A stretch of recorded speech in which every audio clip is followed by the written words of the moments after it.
قدرمنو او زړه ته رانږدې اورېدونکو او د شاهین داستان درنو مینوالو، سلامونه، مینه او نیکې پیرزوینې در وړاندې کوم. تمه او هیله ده چې روغ به یاست. د شاهین داستان په خپرونه کې درته یو ځل بیا ستاسې کوربه محمد رسول نظري در حاضر یم. قدرمنو، تاسې تر دې وړاندې د دې داستان 12مه برخه اورېدلې وه. هغه برخه کې مو راسره اورېدلي وو چې ابو داود د یو باوري کس په لاس بدر ته یو اوږد لیک لیکلی و او بدر یې په پټه د الحمرا ماڼۍ څه غوښتی و. لیک یې په داسې الفاظو لیکلی و چې بدر یې بلکل یقیني کړ او سمدستي ور روان شو. ابو داود چې بدر ته کوم جال خور کړی و ډېر ژر یې په دام کې ونښته. ربیعې په داسې سخت حالت کې بدر ولید او په سلګو کې د خپلې مینې اقرار ورته وکړ او د دې ځایه له وتلو یې ورته وویل، خو بدر ورته وویل چې اوس هېڅ ګټه نه لري. ابو عبدالله د خپلو څو تنو سپیانو سره راغی او بدر یې له ځانه سره یو. ربیعې ونجیلا ډېره هڅه وکړه تر څو خپل پلار قانع کړي او بدر وژغوري، خو پلار یې ربیعې ته د خوب درمل ورکړل. وروسته انجیلا پرېکړه وکړه تر څو د ابو عبدالله مېرمنې ته ورشي، تر څو د بدر په ژغورلو کې مرسته ورسره وکړي. دا چې وړاندې په داستان کې نور څه پېښ شوي او یا پېښېږي د بره سره په نن خپرونه کې واورئ.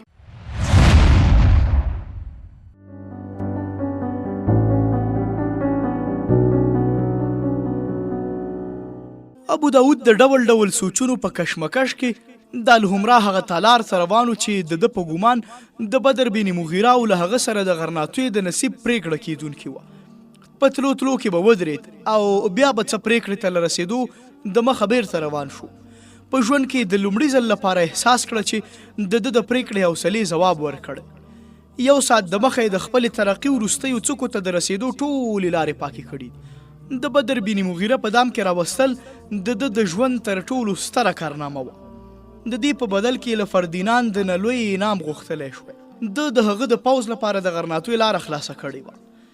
کله چې څو ورځې وړاندې د ابو عبدالله ته ویلي و چې سرحدي شاهین به لاس او پښې زولنې درته راولم، نو هغه په ځواب کې ورته ویلي و چې که زه تا ووینم چې په هوا والوځې هم ستا دا خبره نشم منلی.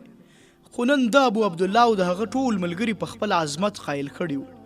د هغه باور شو چې له نن وروسته به ابو عبدالله او د هغه ملګري د ده د لاس نانځکې وي او د غرناطې د تاج او تخت د قبضې خوبونه رښتیا کېږي.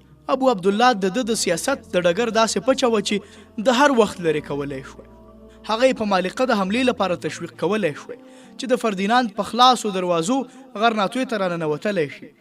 خو چې ربیعه ور یاده شوه د خیالونو په یوه بله څپه ورګډ شو. آیا زما دا ټولې هڅې د دې لپاره نه دي چې ربیعه او انجیلا د نړۍ د احترام وړ ښځو په شمار کې راشي؟ ربیعه لیونۍ له بدر سره مینه کوي. آیا هغه به د ده مرګ وزغمي؟ آیا ربیعه که د تل لپاره غمجنه وي ځکه د غرناطې واکمن شم خوښ به یم؟ آیا داسې کومه لار شته چې سرحدي شاهین وژغورلی شي؟ کومه داسې لاره چې زما راتلونکی هم په خطر کې نه وي؟ د ده په دماغ کې دغو پوښتنو ته له نه ویلو پرته بل ځواب نه و. پوهېده چې همدا نن شپه به د بدر بن مغیره په باب پرېکړه کېږي او دی به د خپلو هیلو د ټولو محلونو له رانسکورولو پرته د هغه په حق کې څه ونه شي ویلی. هغه سوچ کاوه چې که زه د دې په پرېښودلو او ژغورلو کامیاب هم شم، د بدر په زړه کې چې زما په باب کومه کینه او کرکه ده هغه به لرې نه شي. که د ربیعې مېړه شي هم زما د هرې هیلې مخالفت به کوي. هغه به زما په لاره کې یو داسې کمر وي چې له ماتولو او لرې کولو پرته به زه وړاندې نه شم تللی. ربیعه که د ده د ژوند ملګري شي، ورځ په ورځ به هغه هم له ما نه لرې شي او زموږ ترمنځ به یوه داسې خلید جوړ شي چې ما ته به ترې پورې وتل له امکان نه وتلي وي. د ربیعې د خوښۍ په خاطر د هغه د ژوند ژغورلو نه وروسته زما لپاره یوازې یوه لاره پاتې ده او هغه دا چې زه د ژوند ټولې هیرې قربانۍ کړم او چیرته غلی شم. نه زه داسې نشم کولی. آخر زه د ربیعې په اړه ولې دومره اندېښمن یم؟ هغه به څو ورځې غمجنه وي کله چې له فردیناند پرته په غرناطو کې زما بل سیال نه وي، کله چې پاچاهان زما په دسترخوان راټولېدل ویاړ وبولي او کله چې ربیعه د کوم پاچا د ملکې په بڼه په تخت ناسته وي، نو یقینا دا به احساس کړي چې پلار یې د دې دښمن نه و.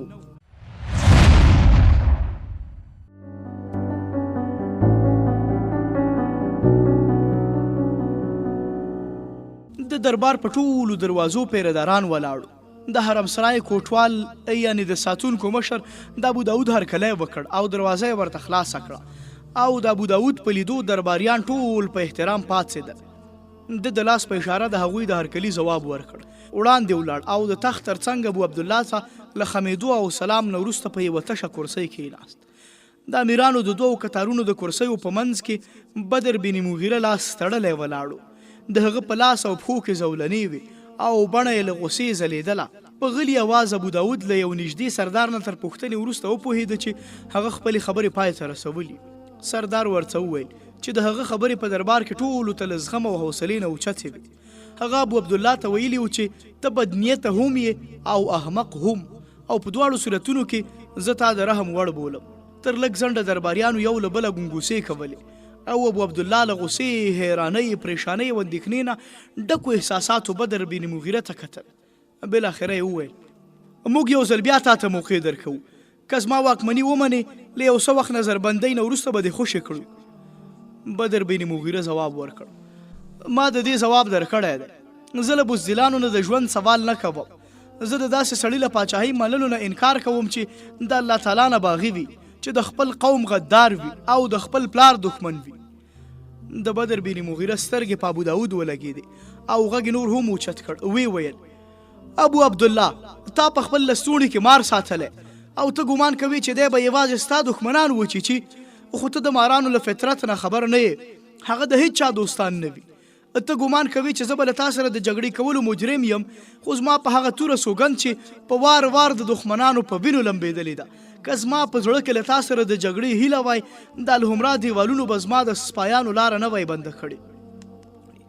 ما په مختلفو هیلو غوښتل تا سمې لارې ته راوګرځوو او همدا دلیل و چې زه ستا د یو ملګري په بلنه یوازې دلته راغلم.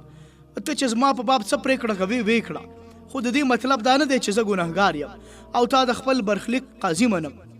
ما ستا د پلار امارت هم په دې نه و منلی چې هغه د غرناطوی پاچا دی او د مرمر ډبرو په ماڼۍ کې په وریښمینو او زرینو کرسیو کښېني، بلکې د دې لپاره مې منلی و چې هغه د اسلام د بدترینو دښمنانو پر خلاف د جهاد اعلان وکړ. ته خو د فردیناند په لاسو کې یو ونانځکه یې، ستا په خیال کې دا څنګه راوګرځېدل چې زه به ستا په لاس بیعت وکړم؟ ابو داود ځان ته د نږدې یو سردار په غوږ کې څه وویل. هغه جګ شو. وی ویل لوی پاچا، مجرم تر اوسه پورې چې څه ویلي دي په همدې ځان د بدترینې سزا لایق ګرځولی، ځکه خو زموږ خواست دی چې سزا ورته واوروئ او دربار رخصت کړئ. ستا د سرښندونکو په اړه د مجرم دا ګستاخانه لهجه له زغم نه وتلې ده. نورو سردارانو او امیرانو هم په وار وار د خبرې تایید کړي. بدر بن مغیره وویل ډېر بدبخته دی هغه سړی چې داسې خلک خپل سرښندویان وګڼي.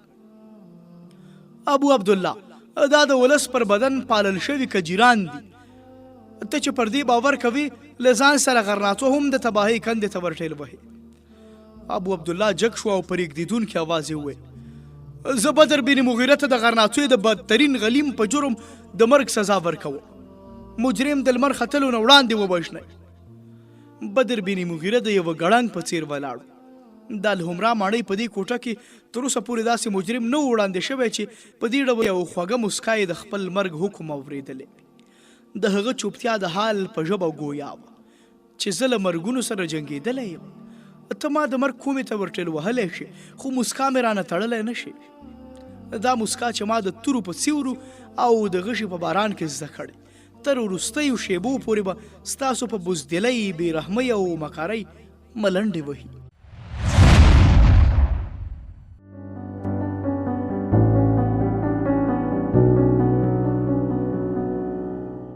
ابو داود د ارادو او همتونو مجسم تصویر ته کتل او د غرناطوی تاج او تخت ورته خوښ ښکارېده. هغه په زړه کې وپوښتل آیا د دنیا کوم دولت او مال انسان له مرګه داسې بې پروا کولی شي؟ آخر دا کومه جذبه ده چې دا خلک داسې سرشاره کړي دي چې د ژوند او مرګ په توپیر نه پوهېږي؟ دا زلمی توره په لاس جلاد ځان ته لنډ ویني او خاندي او ربیعې په پیاله کې دوا زهر ګڼلي او ویې څښل. اخر ولې؟ آیا د دې لپاره چې دوی د مرګ او ژوند په راز پوهېدلي، او یا د دې لپاره چې د ژوند د ښو راحتونو نه خبر دي؟ او آیا د ژوند کوم لذت ته راحت ویل کېدی شي چې هر وخت پرې د مرګ ویره سپروي؟ زه د اندلس په تخت قبضه کولی شم، خو آیا دا بری به ماته د مرګ په وړاندې مسکا راوښیي؟ نه، بلکې له هر بری وروسته به ماته د مرګ څیره نوره هم هیبتناکه شي. هغه په ژوند کې د لومړي ځل لپاره دا احساس کړه چې په مرګ بری موندل په دنیا کې د انسان تر ټولو لوی بری دی. دا د هغه ستره فتحه ده او دا بری یوازې د هغو انسانانو په برخه دی چې مرګ او ژوند د خدای جل جلاله لپاره وي. بدر بن مغیره زما په څیر د ځان لپاره نه بلکې د خدای لپاره جنګي. خدای هغه ته د کوم نامعلوم طاقت نوم نه دی بلکې یو حقیقت دی، داسې حقیقت چې پر هغې تکیه کړې او د مرګ په مخ کې د یوه کمر په څیر درېدل. کاش کې ما په مرګ داسې بری موندلی. ابو داود ته د خپلو خیالونو محلونه ټول د خټو انبارونه ښکاره شول. ابو عبدالله له خپل تخت نه جګ شو او شاته کوټې ته ولاړ. پیردارانو بدر بن مغیره بهر سره روان کړ او سرداران یو تر بل وړاندې کېدل او ابو داود ته یې په دې بري مبارکي ورکوله. خو د داسې ګڼله لکه دوی چې ملنډې پرې وهي. یو غلام راغی، هغه ته یې وویل چې ابو عبدالله دې په بله کوټه کې غواړي. لږ ځنډ وروسته ابو داود په یوه ښکلې کوټه کې د ابو عبدالله په مخ کې په کرسۍ ناست و. د بدر بن مغیره په وړاندې چې له ده سره د کمترۍ کوم احساس و، هغه د ابو عبدالله په وړاندې ورو ورو لرې شو. د غرناطوی تش په نامه پاچا هغه د یو غیر عادي انسان په حیث مانه. کله چې هغه کوټې ته ورغی نو هغه ور وړاندې شو. ابو داود ته یې له لاس ورکولو سره سم په لاسو ور ټیټ شو او ښکلی کړ. له هغه سره د خبرو په وخت کې هم د ابو عبدالله لهجه له معمول نه زیاته احترامانه او نیازمندانه وه. او کله چې ابو عبدالله څو ځلې دا وویل چې له نن وروسته به ستا هره اشاره ماته د حکم په معنا وي، نو د ابو داود د برترۍ احساس بیا راویښ شو. هغه دا سوچ کاوه چې هغه نړۍ چې څو شېبې وړاندې زما خیالونه پکې سرګردانو یوازې یو خیال دی. د ځمکې په دې کوره کې زیات خلک هغه دي چې د ابو عبدالله په نړۍ کې اوسي او په دې دنیا کې زه تر لکونو انسانانو نه هوښیار او ذهین یم. زه ابو عبدالله غوندې په لکونو خلک په خپلو ګوتو نڅولی شم. ما په دې دنیا کې د خپل بري لارې پاکې کړي دي. زه به په همدغو لارو ځم او د هرې نوې کامیابۍ سره به زما احترام او درناوی نور هم زیاتیږي او د مرګ په وخت کې به له ما سره دا تریخ احساس نه وي چې په ژوند کې زما کوم ارمان پوره نه شو. زه باید د بدر بن مغیره په هکله څه سوچ ونه کړم. د هغه نړۍ زما له نړۍ نه بیله ده، ځکه د هغه په باب سوچ کوم له پریشانۍ پرته به هیڅ په لاس رانه شي. زما دنیا هغه ده چې ابو عبدالله غوندې احمق خلک پکې اوسي. زه په دوی کې په لکونو تنو د حکمرانۍ لپاره پیدا شوی. زه د انسانانو د ګلې د زغلولو لپاره پیدا شوی. په همدې خیالونو کې ناڅاپه ربیه ور په زړه شوه او دا اندېښنه ورسره پیدا شوه چې که هغه را په خود شي زه به څه ځواب ورکوم. انجیلا هم له هغې سره په ملګري ضد کوي. هغه به په دروازه کې زما انتظار کوي. هغه به ما د خپلې خور سره د خواخوږۍ په اوښکو پریشانه کړي. د ابو داود په څیر ابو عبدالله هم پریشانه و چې که دا خبر حرم ته ورسید نو د هغه مور او میرمن چې د موسی په بندي کېدو 3 ورځې ډوډۍ ته لاس نه دی وروړی، دی به تر ملامتۍ لاندې ونیسي. هغه ابو داود ته وویل، ما د محل ساتونکي ته وویل چې هغه ووژني او بیا ما ته احوال راکړي. زه د دې کار تر پایه حرم ته نه ورځم. ابو داود وویل، ته به د ربیعې په کړو وړو خفه شوی وې. زما له هغې نه دا تمه نه وه، خو هغه ډېره هوښیاره او حساسه ده. هغه چې بلې کوټې ته ولاړه بېسده شوه. زما باور دی چې هغه مهال هم په هوش کې نه وه. ابو عبدالله له لږ سوچ وروسته وویل، تاسو بده مه منئ. که هغې په هوش کې داسې خبرې کولی هم نو لږ تر لږه زما لپاره د حیرانۍ خبره نه ده. د غرناطوی زرګونه پیغلې د هغه د شجاعت ترانې وایي. نن چې ما د هغه مخ ولید نو دا مې احساس کړه چې که زه په خپله کومه نجلۍ وای نو د هغه له مردانه حرکتونو نه به تر تاثیر لاندې راتله. خو زما باور دی چې رابعه به هغه ډېر ژر هیر کړي. ابو داود د موضوع د بدلولو په خاطر وویل، کوټوال به د ده د لاش د خوندي کولو نه وړاندې را نه شي. آیا دا به غوره نه وي چې تر هغو پورې په شطرنج ساعت تیر کړو؟ ابو عبدالله وویل، تا زما د زړه خبره وکړه، خو یو شرط دی چې د شپې پاتې برخه به همدلته تېروو. ابو داود وویل، زه تر سبا ماسپښین پورې له تا سره پاتې کېدو ته تیار یم.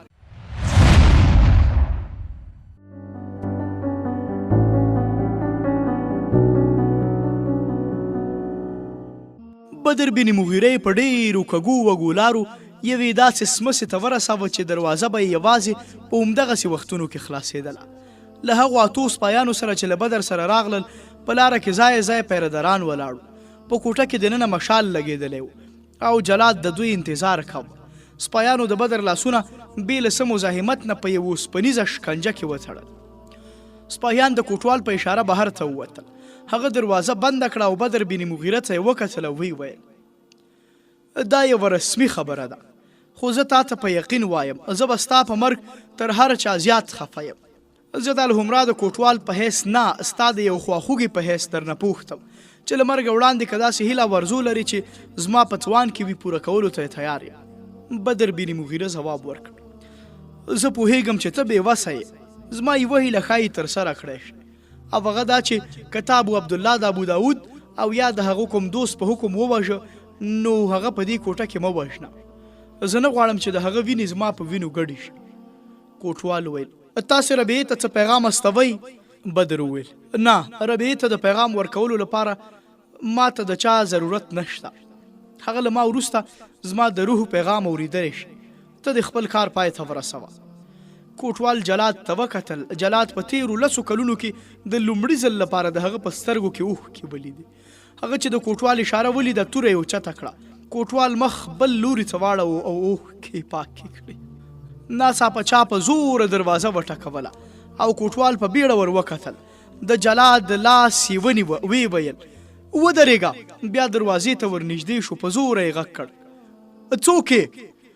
د ده په ځواب کې د پیردارانو ویرېدلي غږونه اوچت شول. دروازه خلاصه که. هغه ژر تنبه لرې کړه. په دروازه کې د حرم مشر ساتونکي د ابو عبدالله بوډۍ مور میرمن او انجیلا ولیدل. حیران شول. د هغوی شاته څو تنه د حرم خدمتګاران ولاړو. د الحمرا مشر ساتونکي دننه وکتل. ارامه ساه یې واخیستله. ویې ویل موږ په ښه مهال راورسېدو. بیبیانې د پاچا تر ټولو لوی دښمن د وژلو ننداره په خپلو سترګو ګوري. کوټوال پریشانه شو. ویل د بیبیانو د هیلې ترسره کول زما فرض دي، خو موږ به د پاچا له غوسې نه ژغورې. د ابو عبدالله مور په کوټه ورننوته. ویې ویل ته باید د انعام تمه ولرې. نن زما زوی په یوه لوی دښمن بری موندلی. بیا یې لوی کوټوال ته وویل هغو ټولو سپایانو ته زموږ له خوا نه انعامونه ورکړه چې د دوی د هوښیارۍ په وجه ابو عبدالله پر دغه لوی دښمن بری موندلی، او زموږ له طرفه دا ورته ووایه چې ابو عبدالله یا بل چاته دلته زموږ د راتګ خبر ورنشي. هغه په هره خبره په غوسه کېدو روږدي شوی دی. بیا دوی ټول کوټې ته ننوتل. کوټوال دروازه بنده کړه. ویې ویل ته له مجرم سره څه خبرې کول غواړې؟ د ابو عبدالله مور وویل آیا ته هم بدر بن مغیره مجرم بولي؟ کوټوال حیران شو او ورته یې وکتل. د ابو عبدالله مور خپل امیل له غاړې نه راواخیست، هغه په لاس کې کېښود. ویې ویل دا ستا انعام. د ابو عبدالله میرمن د هغې په تقلید د خپل لاس په جواهرو ښکلې شوې کره راوکښله او حبشي جلاد ته یې ورکړه. جلاد په تذبذب کوټوال ته وکتل او کوټوال د لوی ناظم اشاره ولیده. ویې ویل ملکې معظمې تاسو امر وکړئ د کوم بخشش له تمې پرته به یې سرته ورسو. دا امیل او کره تاسو در سره واخلئ. د ابو عبدالله مور وویل په دې کې شک نشته چې د الحمرا امارت او دبدبه یوه افسانه شوه، خو د پاچا مور او میرمن دومره تشلاسې نه دي چې خپلو وفادارو ته معمولي انعامونه هم ورنه کړای شي. موږ ته دا احساس مه راکوه چې موږ غریبان یو. موږ د ډبرو دا څو ټوټې پر سرحدي عقاب شیندو. لوی کوټوال کشر ته وویل اوس څه فکر کوې؟ ما د هر څه بندوبست کړی دی، دی پرېږده. کوټوال حبشي ته وکتل، اشاره یې ورته وکړه او هغه د ابو عبدالله د میرمنې له لاسه کره واخیسته. د بدر بن مغیره مخ بل لوري ته و. د هغوی خبرې اورېدې او سترګې د هغه کبریایي ذات د احسان په اوښ کوډه کې وي چې خپل بندگان په هیڅ حالت کې هم نه هېروي. جلاد شکنجه پرانستله. بدر بن مغیره جګ شو او خپلو احسان کوونکو ته یې وکتل. ملکه را وړاندې شوه. ویې ویل زویه ما خپل مور وګڼه، موږ خپل فرض ترسره کړ. که ته دا نیکي بولي نو کله چې وخت راغی له ابو عبدالله نه د بدل اخیستو پر ځای هغه د رحم وړ وبوله. بدر بن مغیره ځواب ورکړ زه اوس هم هغه د رحم وړ بولم. ما ولیدل چې د ملت خرڅونکو په لاس څومره بېوسه دی. د ابو عبدالله د میرمن سترګې راډکې شوې. ویې ویل زه له تا نه دا واده غواړم چې ته به مایوسه کېږې نه او د غرناطوی نه به ځان نه لرې کوې. یوازې غرناطو نه بلکې د اندلس هره مسلمانه میرمن تا خپل محسن بولي. بدر د هغې تر تاثیر لاندې راغی. ویې ویل زما خورې غرناطه د اندلس د مسلمانانو وروستی مورچل دی. زما او زما ملګري باید تر وروستیو سلګو ساتنه کوو. ملکې وویل دا د خبرو وخت نه دی. زه ویریږم چې د ابو عبدالله کوم ملګری په دې خوا نه شي. موږ ته په خپله ذمهوارۍ خوشي کوو او زموږ باور دی چې که ابو عبدالله خبر شي هم موږ ته څه نشي ویلی. بیا هم د حرم د هغو خدمتګارانو په خاطر چې ستا سره یې وفا کړې ته باید تر هغه وخته غلی شي چې تر څو ابو عبدالله په خپلو کړو پښیمانه شوی نه وي. که نه نو ستا پر ځای باید هم دوی په خپله چیرته پټ شي او بیا په الحمرا د پاچاهۍ د غدارانو قبضه شي. بدر ځواب ورکړ یوازې له څو با اعتماده ملګرو پرته به زما د ژوند په باب هېڅوک هم خبر نشي. د یوه ډېر لوی هدف په خاطر زما پټ پاتې کېدل ضروري دي. ملکې وویل خدای جل جلاله دې مل او مرستندوی اوسه.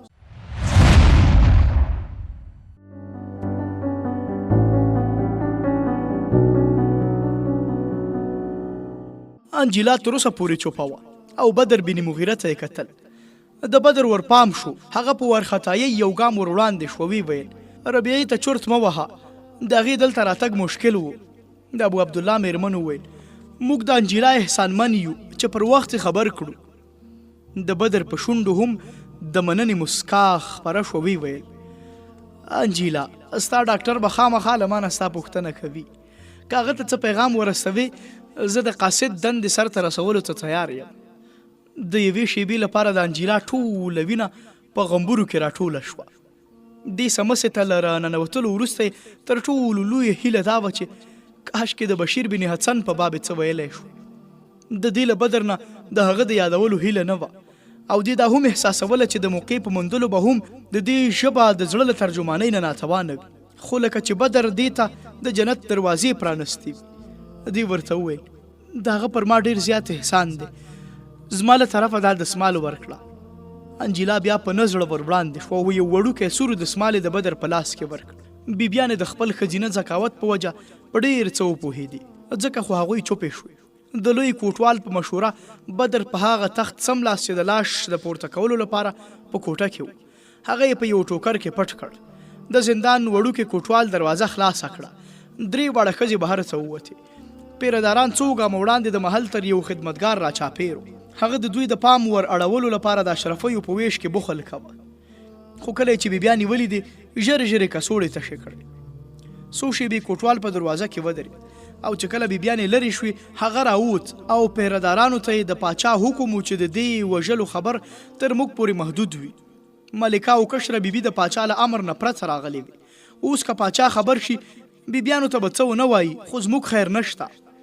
کوټوال 4 تنه د لاش د پورته کولو لپاره ور وغوښتل او نورو ته اجازه ورکړه. لږ ځنډ وروسته 4 تنو هغه تخته په اوږه کړې وه چې بدر پرې پروت و. لوی کوټوال او د زندان کشر کوټوال له 4 سپایانو سره په کږو وږو دهلیزونو کې وړاندې ولاړ. له زیاتو کږلیچونو تېرېدو وروسته د یوه دیوال په مخ کې ودرېدل. دلته د وړاندې تګ لپاره لاره نه وه. د زندان کوټوال مشال لوی کوټوال ته ورکړ او په خپله یې په دیوال کې یو اوسپنیز میږی ونیوه.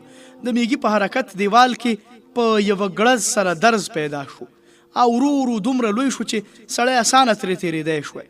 دوی د سیند د اوبو مس شور واورېد چې په مخ کې بهېده. دوی ټول بهر څه ووتل او ویې لیدل چې په یوه داسې چپوتره ولاړ دي چې لاندې مست سیند بهیږي.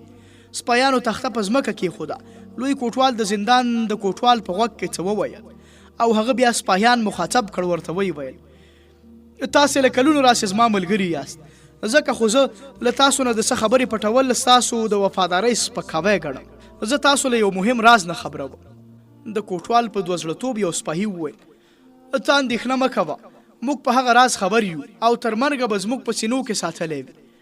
تا ته د دې ویلو ضرورت نشته چې موږ د یو مړي د لاش پر ځای یو ژوندی بني ادم په اوږه راړفلی و. د زندان کوټوال چوپ شو. لوی کوټوال د اشرفیو یوه کڅوړه هماغه سپایي ته ورکړه او ویې ویل دا ستا او ستا د ملګرو انعام دی. هغه وویل نه د غرناطیو ولس ته د سرحدي شاهین ژوندي پاتې کېدل موږ ته تر ټولو لوی انعام دی. له لږ اصرار او کشمکش نه وروسته سپایي چې د خپلو نورو ملګرو رضایت ولید کڅوړه یې واخیسته. د زندان کوټوال پوښتنه وکړه آیا نور پیرداران هم په دې شکمنو چې موږ دی نه وژنو؟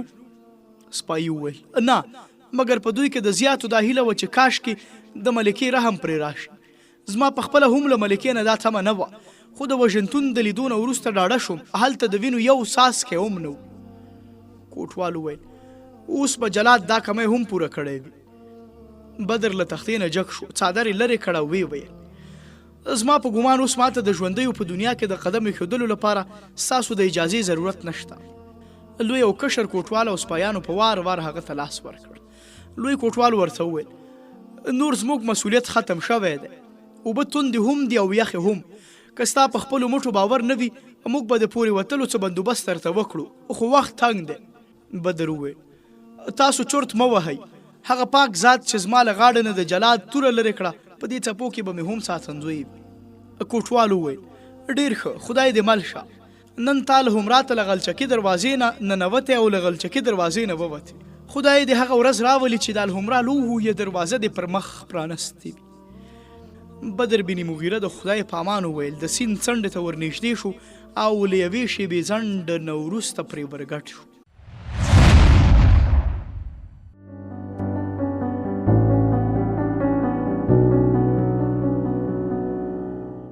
د سیند په بله غاړه بدر د لږ ځنډ لپاره د دمې په خاطر په یوه ډبره کېناست. له اسمان نه ورېځې لرې شوې وې او ستوري ځلېدل.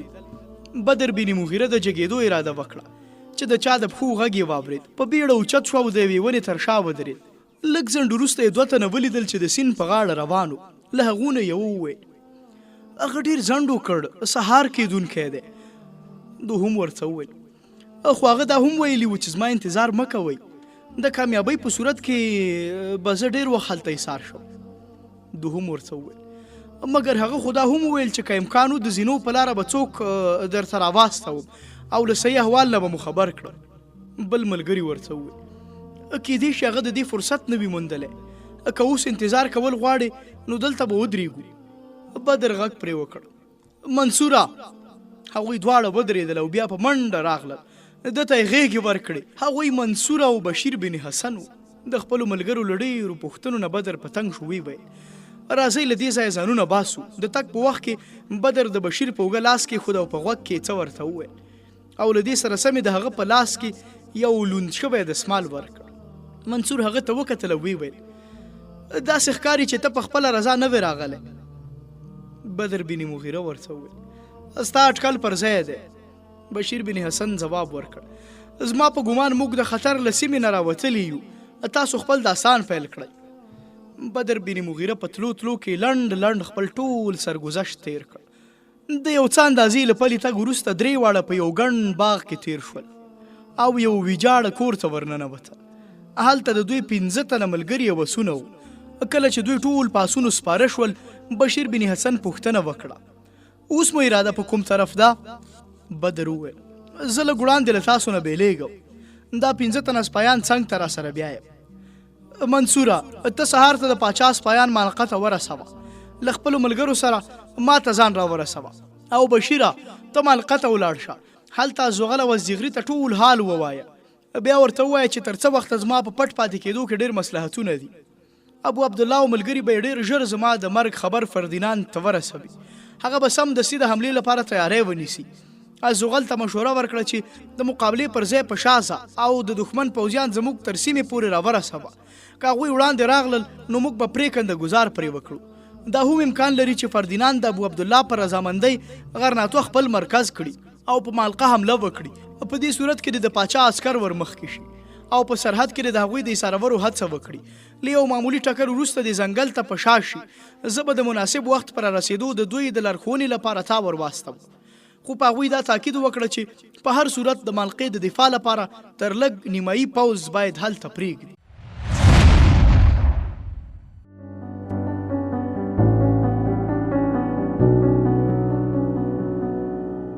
قدرمنو زړه سره نږدې اورېدونکو او د شاهین داستان درنو مینهوالو، دا و د شاهین داستان 14مه برخه چې ما محمد رسول نظري درته وړاندې کړه.